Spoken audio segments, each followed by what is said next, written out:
Hey, hello po guys. So nandito na naman po yung ating YouTube channel ko. So ngayon pala guys, sasabihin pala ako sa inyo. So ayan po. So ngayon pala guys ay bukas po. Dadalhin ko yung cellphone ko bukas sa school ko. Sa may bago kong school bukas. So abangan mo yung vlog na yun bukas sa akin.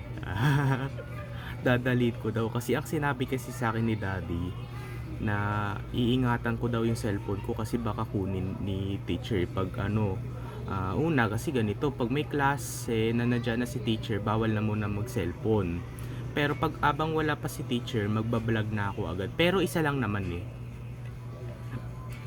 so abangan mo yung vlog ko bukas, dadalhin ko yung cellphone ko sa school.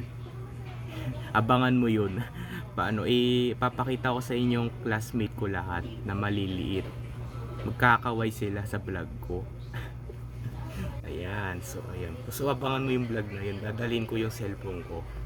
Ayan, so ayan po. Kasi baka may magkuha ng cellphone ko eh. Ayan. So ayan po guys, ang date na rin po ngayon, it's August 1 na. So ayan po, it's August 1. It's Thursday. So ayan po.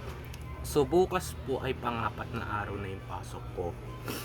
Pang-apat na araw. Kasi kaganina pumasok ako galing kaganina pumasok ako. Nakauwi ko lang dito pero kaganina pa. So ayan po. So nakatatlong araw na yung pasok ko. Ayan. So abangan mo bukas yung vlog ko.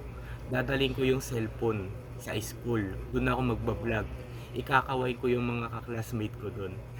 Pero ingatan ko daw yung cellphone ko. Pero may bulsa naman din ako doon. Pero pag nag-aral na muna, itago na muna yung cellphone.